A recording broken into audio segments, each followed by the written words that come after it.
साथियों, जब आप इंग्लिश पढ़ने चलते हैं तो एक प्रश्न आपके मन में आता होगा कि ग्रामर में इट और देयर का क्या प्रयोग है। साथियों, ये जान लीजिए कि ग्रामर में इट और देयर इंट्रोडक्टरी सब्जेक्ट के रूप में प्रयोग किए जाते हैं या इन्हें हम डमी सब्जेक्ट भी कहते हैं। यानी ये सब्जेक्ट की भूमिका में लगाए तो जाते हैं, इनके हिसाब से हेल्पिंग वर्ब दी तो जाती है, लेकिन ये कंप्लीटली सब्जेक्ट नहीं होते हैं। आपको हमने जब एक्टिव और पैसिव का टॉपिक पढ़ाया था तो ये बताया था कि हु का आंसर सब्जेक्ट होता है और व्हाट और हुम का आंसर ऑब्जेक्ट होता है। तो कुछ सेंटेंस ऐसे आते हैं जिनमें हु का आंसर नहीं होता है, तो ऐसी कंडीशन में हम सेंटेंस की फ्रेमिंग कैसे करें, सब्जेक्ट के स्थान पर किस शब्द को प्रयोग करें, ये मुश्किल आ जाती है। तो उसी मुश्किल को आज हम इस टॉपिक में दूर करने चल रहे हैं। एग्जाम्पल देख लिया जाए। There are 4 members in this club. इस क्लब में 4 सदस्य हैं। यानी कि अगर हम सदस्यों को सब्जेक्ट माने तो नहीं मान सकते हैं, क्योंकि ग्रामर में सब्जेक्ट उसको कहा जाता है जो हु के रिप्लाई में आता हो या दिए गए काम को कर रहा हो। यहां पर कोई काम दिया नहीं गया है, केवल ये बात हो रही है कि इस क्लब में 4 सदस्य हैं। तो ऐसे में हम सदस्यों को सब्जेक्ट नहीं मान सकते हैं। तो फिर सब्जेक्ट किसको माना जाए, तो वहां पर आता है there are 4 members in this club. आप ये कह सकते हैं कि देयर के हिसाब से आर नहीं लगाया गया है, आर लगाया गया है मेंबर्स के हिसाब से। बड़ी मुश्किल ये आती है कि सेंटेंस में सब्जेक्ट के हिसाब से ही वर्ब लगाई जाती है, लेकिन देयर केवल एक डमी के रूप में, एक पुतले के रूप में मेंबर्स को बैकअप दे रहा है, और वो असलियत में जो आर नाम की हेल्पिंग वर्ब है वो मेंबर्स के लिए है। तो there are 4 members in this club, यानी इस क्लब में 4 सदस्य हैं। तो सदस्य जो हैं वो सब्जेक्ट होने के बावजूद भी सब्जेक्ट नहीं है, इसलिए हमको देयर का इस्तेमाल डमी सब्जेक्ट के तौर पे करना पड़ रहा है।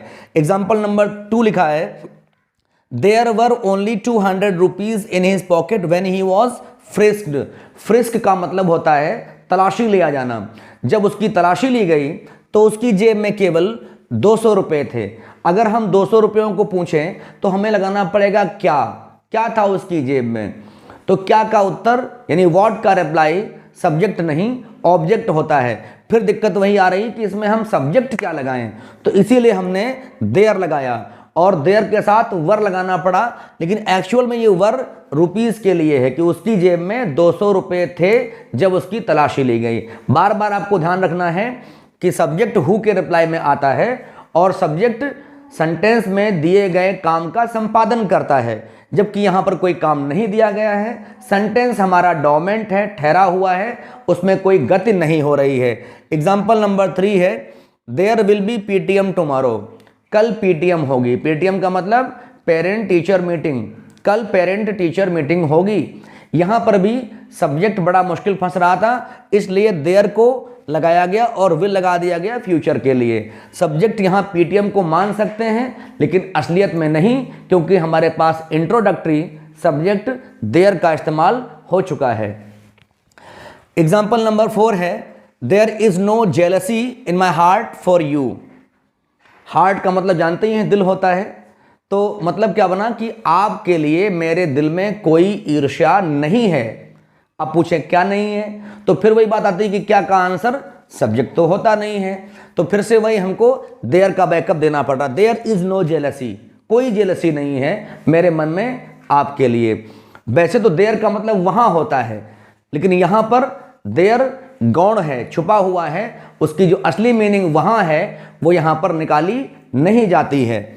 एग्जाम्पल नंबर 6 लिखा हुआ, it is 10 by my watch. अगर कोई पूछता है कि आपकी घड़ी में कितना बजा या टाइम कितना हुआ, तो आप बाई का प्रयोग करते हैं, बाई माई वॉच, या what is the time by your watch. तो कहा गया it is 10 by my watch. अब यहां पर देयर क्यों नहीं, इट क्यों लाया गया। इट जो होता है, जो चीजें नेचुरली होती हैं या प्राकृतिक तौर पे हमको होती हुई दिखाई देती हैं, वहां पर अधिकतर इट का प्रयोग करते हैं। तो क्या हुआ, it is 10 by my watch, यानी कि मेरे घड़ी के मुताबिक 10 बजे हुए हैं। एक रोचक बात यहां और जान लीजिए, घड़ी की सुइयों को नीडल नहीं हैंड्स कहते हैं, HANDS, हैंड्स का मतलब घड़ी की सुइयां। Example number 7, it is very cold outside, बाहर बहुत ठंडक हो रही है।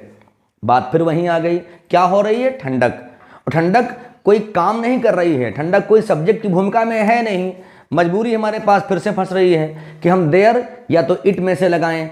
चूंकि बात नेचुरल वाली हो रही है इसलिए देयर नहीं इट लगाएं। It is very cold outside, अर्थात बाहर बहुत ठंडक है। एग्जाम्पल नंबर 8 लिखा हुआ, it has been decided that Mudit will have to pay fine. इसमें थोड़ा सा विल हैव का प्रयोग जान लीजिए। जब कोई काम हमको मजबूरी वश करना पड़ता है, करना ही होगा, करना पड़ेगा, तो पास्ट में हैड टू, प्रेजेंट में हैव टू और हैज़ टू, और फ्यूचर में विल हैव टू या शैल हैव टू का प्रयोग करना पड़ता है। फिलहाल टॉपिक की बात करें कि इट हैज़ बीन डिसाइडेड, फैसला किया गया है। यहाँ इट का मतलब यह नहीं लेंगे, फैसला किया गया है, निश्चित किया गया है कि मुदित को फाइन यानी कि जुर्माना भरना पड़ेगा। और फाइन भी जो है ये एक होमोनिम है। इसी फाइन का मतलब अच्छा, सुंदर, महीन या बारीक भी होता है, और फाइन का मतलब जुर्माना भी होता है। फिर लिखा हुआ, if it rains we will stay at home. This sentence is conditional. इसमें शर्त दी गई है। शर्त यह है कि अगर बरसात होगी तो हम घर पे ठहरेंगे। अब बरसात होना, बरसात होगी, फिर वही बात आई, क्या होगा? बरसात होगी। जबकि हम बार बार कह रहे हैं जो हु का आंसर है वही हमारा सॉलिड सब्जेक्ट होता है, व्हाट का आंसर सब्जेक्ट नहीं होता है, वो तो ऑब्जेक्ट है। तो फिर वही लाना पड़ेगा, इफ इट रेन्स, अगर बरसात होती है। ये जो कॉमा लगा है ये तो की भूमिका में है, क्योंकि शुरुआत में अगर इफ लगता है, ऑल्दो लगता है, या और कोई सबऑर्डिनेट कंजंक्शन लगता है, तो फिर हम बीच में THEN देन का इस्तेमाल नहीं करते हैं, कॉमा लगाते हैं। अर्थात अगर बारिश होगी तो हम घर पे ठहरे रहेंगे। एग्जाम्पल नंबर 10 है, it is dangerous to play with fire. आग से खेलना खतरनाक है।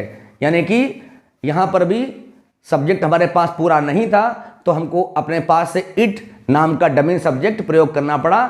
इट इज़ डेंजरस, खतरनाक है, क्या? टू प्ले विद फायर, आग के साथ खेलना। अगर इन एग्जाम्पल्स को आप 2 बार दोहरा लेंगे, मेरी जिम्मेदारी है कि इट और देयर के प्रयोग में कभी आप कंफ्यूज नहीं होंगे। पढ़िए इनको, और अगला टॉपिक आपको क्या पढ़ना चाहिए या क्या पढ़ने की रिक्वायरमेंट है या क्या आपके एग्जाम में आ रहा है, कमेंट बॉक्स में लिख भेजिए। और हमारा चैनल जिसका नाम है इंग्लिश थ्रू हिंदी, उसको सब्सक्राइब नहीं किया हो तो अब कर लीजिए। बहुत बहुत धन्यवाद।